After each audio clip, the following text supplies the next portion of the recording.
AITA for walking away after my girlfriend said she didn't see me that way. I'm 27 and I work as a network engineer for a tech company.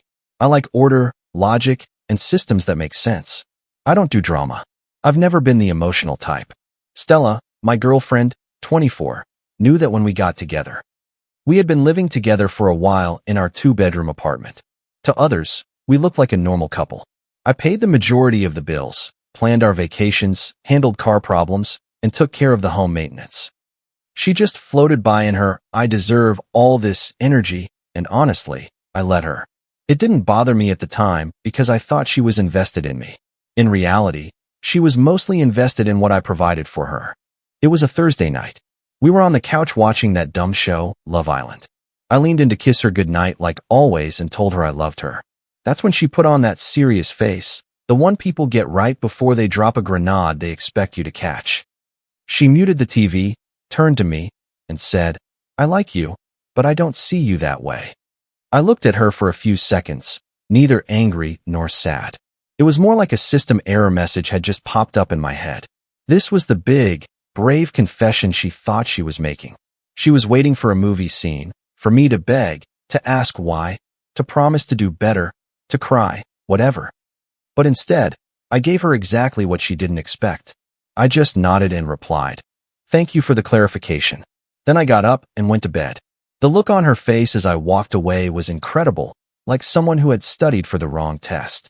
I was lying in bed, scrolling on my phone, and of course, I could hear hers vibrating nonstop. Stella has this group chat with her friends. She calls them her board of directors. Once, she had let me log into her tablet to order food, and I never logged out. That night, I didn't even need to look to know what was happening. She was already reporting her truth to the committee. I could imagine the conversation. Stella, I finally told him I don't see him that way. I was so honest. Her friends, you're so brave, Queen. Most girls would never have that courage. You're evolving. Yes, evolving into what exactly? A roommate. Because that's precisely what she had just become without even realizing it. From my perspective, she had essentially just sent me a system notification. Boyfriend services discontinued. Please accept the downgraded version. And since I'm a systems guy, I did what was logical. I processed the data, acknowledged the information, and updated the system. She likes me but isn't in love with me anymore. Fine. That means I'm no longer obligated to provide boyfriend functionalities. No more updates for her part of the network.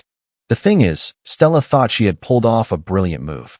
In her mind, she was keeping all the benefits. My stability, my money, my cooking, my attention, but without the complicated work of actually being in love. She believed she had hacked the relationship and rewritten the rules in her favor. What she didn't know was that she had just activated what I call the roommate protocol. It's simple. When you downgrade me to, I like you, I treat you like someone I like. Polite, civil, no anger, no passion, no love. Just the same energy you'd give a coworker you don't hate. Nothing more. While she was in the other room getting praised by her friends for her bravery, I was already mentally gone, disconnected, moved out in my own head. And internally, I was laughing because she thought she had won something. In reality, she had just won a slow, methodical dismantling of every single benefit she took for granted. No more good morning texts. No more coffee made exactly how she likes it. No more fixing her car when it makes a weird noise. No more dinner reservations. No more flowers. No more bills being discreetly paid. All of those things were part of the in love feature set. She said she wasn't in love with me anymore. So guess what? Those features expired immediately. That night, I fell asleep thinking, this is going to be interesting. Because unlike Stella, I don't do emotional outbursts. I do slow, efficient dismantling. I'm not petty, I'm precise. And watching her little castle, built on a foundation of entitlement, crumble under its own weight was going to be far more satisfying than any big, dramatic breakup scene she thought she was initiating. She thought she had me cornered. She believed I'd be desperate to win back her approval. But the reality was simpler. She had fired herself from the girlfriend position, and I was going to make sure she understood what it truly felt like to just be liked. So yes, Stella thought she was being brave. In reality, she had just handed me the keys to her own downfall, and I couldn't wait to get started. The morning after Stella's little, I don't see you that way speech, I went on the offensive. If she thought I was bluffing when I thanked her for the clarification, she was about to find out what that meant in real life. Usually, our mornings were automatic. I'd roll over in bed, say good morning, go to the kitchen, and make her coffee with that weird almond milk she swore was essential for her survival. That day, I didn't say a word. I got up, showered, got dressed, made a pot of coffee, poured a cup for myself, and filled my thermos for work. I left the pot empty. A few minutes later, Stella walked into the kitchen, hair messy, half asleep. She looked at the coffee maker, then at me. "You forgot mine," she asked. I didn't even look up as I tied my shoes. "No, I just made enough for myself. Figured you'd want to handle your own." The silence was heavy. She wasn't used to this. As I left, I gave her a simple, "Have a good day." No kiss, no "I love you." Just a polite nod, like one you'd give a neighbor when you're both getting the mail at the same time. Later that afternoon, she sent me a text. "No good morning today?" I replied, "We don't usually text in the morning." She didn't respond. That week, the changes piled up quickly. Groceries were for me only. My side of the fridge looked like a meal prep catalog, stacked containers of chicken breast, rice, vegetables, steak. Her side was empty except for a sad carton of almond milk. I used to pick up all sorts of snacks for her and the bread she liked. But why would I? That was a boyfriend's job. Roommates handle their own business. One evening, while I was prepping my meals, she opened the fridge and frowned. "You didn't get anything for me." I shrugged. "I didn't know what you wanted. It's just easier if you get your own stuff." She just stood there as if she'd seen a UFO. Then she stomped away. The phone wallpaper thing wasn't planned, but I have to admit, it was satisfying.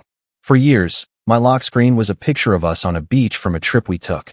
One night, I changed it to a picture of my car, a shot I took after I gave it a good polish. Stella noticed while I was checking my messages, and she froze. "You changed your wallpaper?" she asked. I shrugged again. It just didn't fit anymore. Her eyes narrowed, but I just went back to my laptop as if I hadn't noticed anything. Meanwhile, I started filling my time differently. Before, most evenings were spent on the couch with her, watching shows I didn't even care about. Now, I was rarely home. After work, I'd hit the gym. 2 hours of lifting weights, headphones in, mind clear. Then I'd go to my buddy's garage. We'd play poker, shoot pool, or work on his old Mustang. Guys' nights became a regular thing.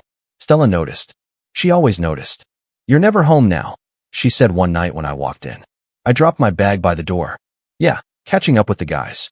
It's been a while since I've seen them." "That's not true. You saw them often." "Not like this. I guess I was too busy before." She didn't like that answer, but she didn't press it, probably because she still thought this was all temporary, that I would snap back into the old me, the one who built his entire life around her. The thing is, I wasn't even being cold. I was polite, civil, exactly like I would be with a coworker I found pleasant. Stella wanted to move me out of the in-love zone, so I settled in exactly where she put me. She thought that meant freedom. In reality, it meant a void. She was relieved. She had her space. No more pressure from me, no more obligation. She walked around as if she had discovered the world's smartest relationship hack, all the boyfriend benefits with none of the expectations. She hadn't figured it out yet. The benefits were tied to the expectations. You remove one, you lose the other. By the end of the week, the atmosphere in the apartment had changed. It was no longer a shared home. It was two separate lives intersecting. I felt better. I was lifting heavier. I was laughing more with my friends. My phone would light up with texts from the guys. "Good to have you back, man. Bro, you're killing it at the gym lately." Meanwhile, Stella's phone lit up with messages from her board of directors, telling her how brave she was. But when I'd get home after a night out, she'd be sitting alone on the couch, scrolling through her phone. She wanted space, she got it, and I had no intention of filling it for her. The more distance I created, the more I realized how much of my time had been dedicated to supporting Stella. Now that she was demoted to roommate status, I had hours of free time every day, and I filled them quickly. By the second week, my schedule was unrecognizable from before. I was at the gym 4, sometimes 5 nights a week. It wasn't just about lifting, though the progress in the mirror was a bonus. It was also about the people. I started talking to the regulars, guys who would spot each other, trade tips, joke about form. And there were girls in our group, too. Nothing flirty, nothing weird, just people who liked to train hard and grab a bite to eat afterward. Soon, we formed a little crew. We'd work out together, then go get food. A few of them added me on Instagram, and before I knew it, I was tagged in a group photo from a late-night trip to a diner. Everyone was laughing, striking poses, still sweaty from the gym. It was nothing major, but compared to the hermit-like life I'd been living with Stella, it was a huge upgrade. And Stella noticed. Oh yes, she noticed. The next morning, the first real crack appeared. Stella tried to start a conversation while I was packing my gym bag. So, who are these girls in the picture? I zipped up the bag. Friends. What? I just think it's weird you never mentioned them. My tone was neutral. Do you want a PowerPoint? I can make a full list of my friends with footnotes and color coding. She rolled her eyes and stormed off. The thing is, I wasn't even trying to be a jerk. I was just done being the old version of me, the guy who reassured her, managed her life, and made sure she felt secure. That was the boyfriend. And she had made it very clear that guy was retired. Meanwhile, her own comfort was starting to vanish. The second grocery run hit her hard. I came back with my usual haul. This time, I didn't even bother leaving her space in the fridge.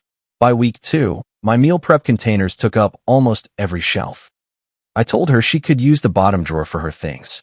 She slammed the fridge door harder than necessary. Later that week, she brought up the car problem again. I was on my laptop when she leaned against the doorframe. My car is still making that noise. Can you just take a quick look? Without looking up from my screen, I replied, a mechanic would be your best bet. Try Yelp, filter for 4 stars and up. You always used to do it before, she snapped. Yeah, I said, finally turning to her. I used to. Things are different now. This is on you to handle. The silence after that sentence was heavy. She just glared at me before walking away. For the first time in years, I felt like I was living for myself instead of constantly maintaining her little bubble of comfort, and that terrified her. One night, I caught her trying to talk about it again. You're acting different, she said. I offered a slight smile. Yeah, it's called living. Don't you think you're being a little cold? I tilted my head slightly. Cold would be ignoring you completely. I'm being polite. This is the roommate package. You designed it. She just went back to her phone with that bitter look. The funniest part was, she still thought she was in control. She thought if she snapped her fingers, I'd come crawling back. She believed the old dynamic was just on pause, waiting for her to decide to reinvest. But she was starting to see the truth. The further I pulled away, the more she realized the safety net was gone. The lifestyle she had built on the back of my efforts was crumbling beneath her feet, and I wasn't reaching out to catch her. Stella was no longer relieved. She was anxious. And the more anxious she became, the calmer I got. I had quietly and efficiently edited her out of my life. And for the first time in our entire relationship, she was the one chasing the silence, trying to fill it with questions, with hints, with little comments. And I was already halfway out the door. By the time Stella's birthday rolled around, I was practically living 2 separate lives, mine, with the gym, my new crew, late-night diner trips, poker nights, and projects in my buddy's garage, and hers, sitting in the apartment, waiting for me to fill a silence I no longer had any interest in filling. Before, her birthday was an Olympic-level event for me. Surprise parties, carefully chosen gifts. She'd often brag to her friends about how thoughtful I was. This year, I didn't even put a reminder in my calendar. I rolled over in bed, saw she was awake, and said flatly, "Happy birthday, Stella. Hope you have a good day." Then I got up and started my day. No flowers, no special breakfast, just a quick acknowledgement like you'd give a coworker who brought donuts to the office. She couldn't believe what she was hearing, or rather, what she wasn't. I could almost see her waiting for the real surprise to happen. It never came. By noon, I was already out. Gym first. Then I joined the crew for a bite. I hadn't mentioned it, so they didn't know it was her birthday. One of the guys joked, "Dude, you seem in a good mood." I said, "Yeah, just a good day to lift." Later that afternoon, we went to the diner. The same usual group, guys, a few girls, everyone laughing and taking pictures. Someone tagged me in a group post, "The late night crew, always ready." A few minutes later, Stella had liked the post. I could almost feel the heat of her anger as she analyzed every picture and every comment. When I finally got home, she was pacing. "So, no plans tonight?" she asked, trying to sound casual. I put down my gym bag. "I thought you had something planned with your friends." She frowned. "Well, no, not really. I thought maybe we would do something." I tilted my head as if I'd just realized something. Oh, I figured you'd want to celebrate with the people you're close to. But I can order a pizza if you want. Maybe watch a movie. The word close landed like a slap. She stood there, a tight smile frozen on her face. I opened the fridge and pulled out the one thing I had bought for her, a plain vanilla cake from Walmart. I set it on the counter with a single candle stuck in the middle. Here, I said. Birthday gift. Her face was a mix of disbelief and rage. 2 years of grand gestures and thoughtful surprises, and now she was staring at a $14 cake like it was an exhibit in a crime scene. Seriously, she asked. What? I figured you'd want something simple. No, I did not say that. She didn't even blow out the candle. She just walked away, muttering something under her breath. I left the cake there and went back to scrolling on my phone. The contrast couldn't have been clearer. Before, she was the center of everything. Now, she was just background noise in her own apartment. Later, I went to bed. Stella was lying there, stiff, staring at the ceiling. I slipped under the covers without a word. After a long silence, she finally whispered, "You really didn't have anything planned for me." I turned my head slightly toward her. "I wished you a happy birthday. I offered pizza. You had options." She sat up, her eyes glistening, her voice trembling. "I just thought, I don't know. I thought you would still care enough to make an effort." I let the silence hang in the air before I answered. "You told me you weren't in love with me. I believed you. So yes, things are different now." She fell back onto the pillow.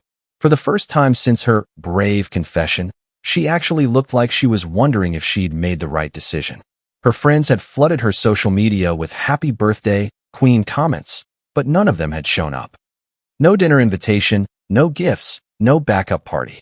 Just empty validation on a screen while she sat alone in the silence. And I wasn't being cruel. I wasn't even angry. I was detached, exactly what she had asked for. That night, as I fell asleep, I thought about how much had changed in a month. A year ago, I would have put myself through so much stress planning the perfect day for her. Now, I had given her a generic cake before going back to laughing with my friends. Stella wanted to downgrade our relationship. She wanted the benefits without the effort, and for the first time, she was realizing what that truly looked like. The birthday wasn't just another day on the calendar. It was proof that I was already halfway out the door, and she was the one who had opened it. And honestly, watching her figure that out was the best gift of all. The day after her birthday, I moved into the spare bedroom and permanently closed the door on our old life. Separate rooms, clear boundaries. She kept the master bedroom. I took the guest room with the futon. No more shared bed, no more mixed laundry, no more late-night small talk. But the birthday was just the beginning. You see, Stella thought the downgrade was purely emotional. She believed she'd still keep the lifestyle, the stability, all the little luxuries that came from me quietly paying the bills. What she didn't realize was just how many of her essential needs were running on autopilot under my name. That month, I started flipping the switches. First, the phone plan. We were on a shared family plan because it was cheaper, and I never minded paying for it. Until now. I logged into my account with the carrier. I removed her line and kept mine. Simple. Why would I keep paying for someone who told me she wasn't in love with me? The fallout came a couple of days later. I was at the gym when my phone buzzed. It was Stella. The messages came in a flurry. "My phone isn't working. It says my account is inactive. Did you do something?" I waited until I finished my set before replying. "Yeah, I took you off the plan. You'll have to get your own account now." She bombarded my phone with calls, which I ignored until I got home. When I walked in, she was standing there, phone in hand, face pale. "Why would you do that?" she demanded. I calmly set down my gym bag. "Because we're not sharing bills anymore. You wanted to be independent, right? Well, this is part of the package." She looked at me like I had just spoken another language. "But I don't even have a job right now." "I guess you'll have to figure that out," I replied, heading for the shower. Next came the streaming accounts. Netflix, Spotify, even the Prime account she used to order useless junk. All of it was tied to my credit card. All of it was cut off for her. The meltdown was immediate. One night, she was curled up on the couch, remote in hand, frantically mashing buttons. "Why isn't Netflix working?" she yelled. I walked past her with my protein shaker. "Oh, I changed the password and signed out of all devices. Deleted your profile. It was just easier that way." Her jaw dropped. "You didn't even ask me." I raised an eyebrow. "Didn't think I had to." You didn't ask me before you told me you weren't in love with me. She mumbled something I couldn't understand before storming off to the bedroom. And it didn't stop there. The little things started to pile up for her. Subscriptions she forgot I paid for, deliveries that suddenly stopped arriving, even her car insurance. I went into her insurance account, removed my card from autopay, and let the renewal date pass. When she got the notice in the mail and realized it was no longer paid for, she panicked. "Why isn't my insurance paid?" she demanded one afternoon, waving the letter in my face. I looked up from my laptop. "Because I'm not paying for it anymore. You'll need to call them and set up your own payment." Her face turned beet red. "This is insane. You can't just—" "I can," I cut in calmly. And I did. Reality was finally starting to sink in. For years, Stella had been coasting on the invisible support of a man who was in love with her. The moment she removed that part of the relationship, the invisible support went with it. And that's when the desperation started. At first, she tried little manipulations, leaving messes for me to clean up, hoping I'd crack. I didn't. I just neatly stacked her dishes on her side of the counter. She'd play sad music loudly in the living room. I'd put on my noise-canceling headphones. She'd slam doors, mutter under her breath, sigh dramatically. I'd smile and go about my day. Then came the bigger plays. One Friday night, she came home late, looking visibly upset, wearing one of my old t-shirts. She came into my room, sat on the edge of the bed, and put on her best sad girl voice. "I miss you," she whispered. "I miss us." I put down my book, looked at her, and gave her the kind of sympathetic nod you'd give a stranger complaining about traffic. "Sounds like you're going through a tough time. Have you considered seeing a therapist? It might help you process those emotions." She blinked, stunned. "A therapist? I'm talking to you." "I know," I replied, picking my book back up. "But the guy you miss isn't me anymore. You made that clear." Her tears stopped instantly. She stared at me, speechless, before storming out. Her anxiety was also starting to show in the little details. She'd watch my phone screen whenever she thought I wasn't looking. She'd linger near me when I was getting ready to go out with my gym crew, trying to see if I'd mention where I was going or with whom. Sometimes she'd ask directly, her voice tight, "Who's going to be there?" I'd shrug. "Friends." The Instagram tags didn't help. Every time I appeared in a group photo with guys, girls, whoever, she would immediately like the post, then hover around me later as if she wanted to ask a question but didn't know how. One night, she snapped. "You've changed," she said bitterly as I packed my bag. I zipped it up and slung it over my shoulder. "Yeah, I have. That's not what I meant." "It's what I meant," I replied and walked out the door. By the end of the month, Stella wasn't just anxious. She was completely unraveling. No phone plan, no streaming accounts, no car insurance, no income, and no idea how to adapt. For years, she had believed I would silently carry the entire weight forever without question. Now she was living in the silence she had created. I had new friends, a stronger body, a clearer mind, and a life that finally revolved around me instead of her entitlement. She thought she was being brave by saying she wasn't in love with me. What she didn't understand was that courage without foresight is just foolishness. And every day, she was proving that point better than I ever could. I'd watch her sit in the silence, scrolling on her phone with Wi-Fi she barely helped pay for, while I was off laughing with people who actually wanted me around. Those were the real consequences, and honestly, I was savoring them. On her end, Stella was completely falling apart. The silence, the disappearing privileges, the gradual erosion of the comfort she had built her life on. It was all finally catching up to her. In the beginning, she still tried small tactics. Leaving dirty dishes in the sink, piles of laundry on the couch, crumbs all over the counter. Before, I would have cleaned it all up without a second thought. Now, I just neatly stacked her dishes on her side of the counter, folded her laundry and put it on her bed, and cleaned my part of the kitchen, leaving hers exactly as it was. She'd come home, see her mess untouched, and huff as if I had committed an offense. "Seriously? You're being so petty," she snapped one afternoon. I looked up from my laptop. "Because I'm not cleaning up after you anymore? That's not petty, Stella. That's normal." She rolled her eyes so hard I thought they'd get stuck. "You're acting like a child. Just because I said I wasn't in love with you doesn't mean you have to punish me." I leaned back calmly in my chair. "Punish you? I'm just living my life. You're the one who can't handle the difference." That shut her up for about 5 minutes. Then she tried a different strategy: noise. Sad music blasting in the living room. TikTok videos on full volume. Anything to get a reaction. I'd just put on my noise-canceling headphones and keep working. Once, she stood in the doorway, waving her arms as if I was supposed to notice her. I just gave her a thumbs up without looking away from my screen. The rage on her face was almost comical. Then came the guilt trips. One night, I got home late after hanging out with my gym crew. Stella was sitting at the kitchen table, arms crossed, eyes red. "Out with your new friends again," she said. I set down my bag. "Yeah, I've been busy with them." "Your friends?" she sneered, gesturing toward my phone. "Yes, friends," I replied simply. Her voice cracked. "You don't even care about me anymore." I offered a slight smile. "You told me not to, remember?" Her jaw clenched, and she stormed off. The next week, she escalated things. She cornered me in the hallway as I was grabbing my keys. "You think you're so clever, don't you?" she spat, cutting me off from everything, forcing me to do it all myself. "You're just bitter because I was honest." I turned slowly to face her, leaning against the wall, still calm. "Not bitter, Stella. Just consequences. You said you weren't in love with me. Fine. I adapted. That's not bitterness. It's logic." "You're pathetic," she snapped. "Petty and pathetic." I smiled. Interesting. Because pathetic sounds a lot like someone who can't pay their own phone bill. Her face turned red, but I left before she could answer. She hated that she couldn't get a rise out of me. The yelling, the tears, the guilt tripping, nothing fazed me. I was a rock, and she knew it.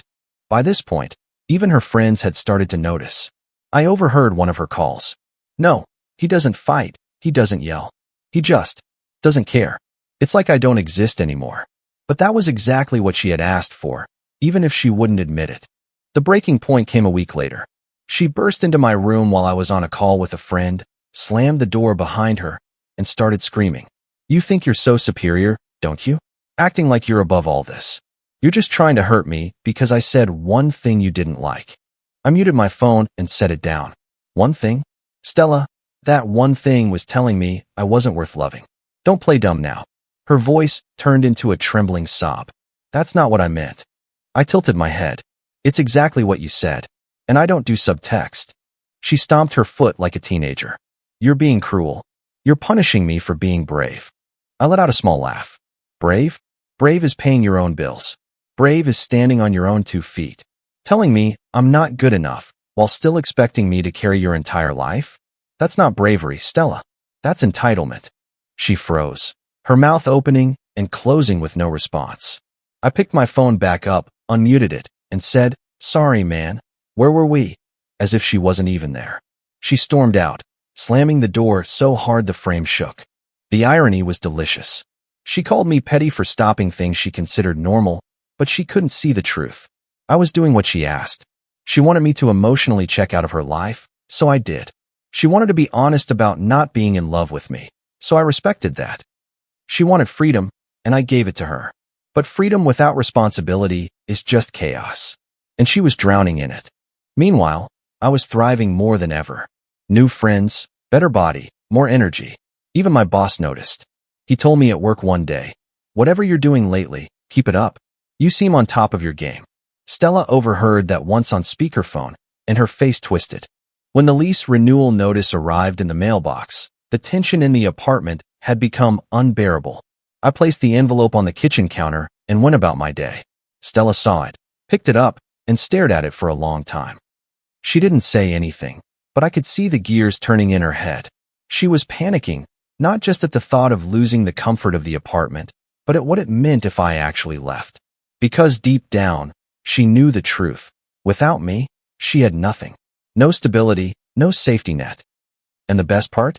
She had no one to blame but herself. The lease renewal notice sat on the counter for several days like a ticking time bomb. Stella would look at it every time she walked by, but she never brought it up. She knew the conversation was coming, but she didn't want to hear the answer. Finally, she couldn't avoid it any longer. One evening, I came home from the gym, left my bag by the door, and found her sitting at the kitchen table with the envelope. Her hair was a mess. Her eyes were red like she hadn't slept.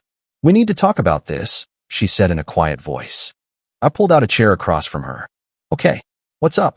"Are we renewing the lease?" she asked, twisting the envelope in her hands as if it would give her the answer. I leaned back calmly in my chair. I'm not.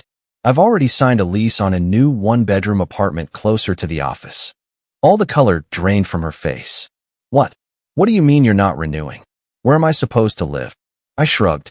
That's for you to figure out. You'll work something out. Her mouth opened and closed several times. For once, Stella didn't have a script ready. Then her voice rose, trembling with anger. So you're just abandoning me? After everything? I couldn't help but let out a soft laugh. After everything, Stella? I carried this entire relationship on my back. You told me you weren't in love with me, and I believed you. I adapted. I didn't do anything to hurt you. I didn't sabotage you. I just stopped living for you and started living for me. That's it. She slammed her hand on the table. You are punishing me. You cut me off from everything. You humiliated me. You ignore me like I don't exist. I leaned forward slightly, my voice calm and steady. No, I didn't punish you. I didn't humiliate you, and I didn't sabotage you. I just removed my presence from your little bubble. Everything you've lost was never yours to begin with. It was mine, my effort, my money, my time. And when you told me I wasn't worth loving, I stopped giving you those things. That's not a punishment. That's reality. She shook her head furiously, tears streaming down her face. I made a mistake. Okay, I was lost. I want things to go back to how they were. I let the silence hang for a moment, then replied, I'm sure you do. But the man who did all those things for you only existed because he thought you loved him. Without that, he doesn't exist anymore. And I'm not bringing him back. Her voice broke into a full sob. This isn't fair. I gave her a half smile. What would have been fair is you being honest before letting me invest years of my life into someone who was never really in love with me. What I'm doing now is just moving on. She pushed her chair back and started pacing, her hands in her hair. You can't just throw all this away. We have history. I stood up slowly. History doesn't pay the rent, Stella, and it certainly doesn't earn respect. She froze, breathing heavily. For the first time since her big confession, she looked genuinely afraid. Not just of losing me, but of facing the world without the safety net she had always taken for granted. That's when I pulled out the small velvet box that had been delivered earlier in the day. I placed it on the table in front of her. Her eyes lit up instantly. Even after all of this, she still believed I was going to fold, that this was some grand romantic gesture to prove I still loved her. She reached for the box with trembling hands. I let her open it. Inside, there was no ring. Just a simple, polished silver keychain with an inscription, I like you, but we're done. Her face fell. I picked up the keychain, held it up to the light, and said, figured you'd appreciate the memento. It's the only thing I'll be giving you from now on. That's when she broke. The tears, the anger, the whole performance. You're cruel. You're heartless. You're going to regret this. I put the keychain back in the box, closed it, and left it in front of her. A parting gift. The last thing she would ever get from me. No, Stella, you're the one who's going to regret this. Because you thought my love was infinite, unconditional, and free. You thought you could turn it off whenever you wanted, and I'd still keep giving. It turns out, the only condition was that it had to be mutual. And you couldn't even manage that. Her sobs filled the kitchen. I picked up my bag, slung it over my shoulder, and headed for the door. I'm moving out next week, I said calmly. You should probably figure out what you're going to do before then. She didn't answer. She just sat at the table, broken, staring at the empty envelope as if her future were written inside it. When I walked out that night, I felt lighter than I had in years. Not because I got revenge, not because I hurt her, but because I had finally stopped letting her entitlement run my life. I didn't have to sabotage her. I didn't have to manipulate anything. All I did was focus on myself, and she couldn't survive without me. That wasn't my problem anymore. The silence that once felt heavy now felt like freedom. Stella got exactly what she said she wanted, a life with a man who wasn't in love with her anymore. She just never imagined that man would be me, packing my boxes and walking out the door without ever looking back. If you like the stories, don't forget to leave a comment and support the channel by subscribing. See you in the upcoming stories.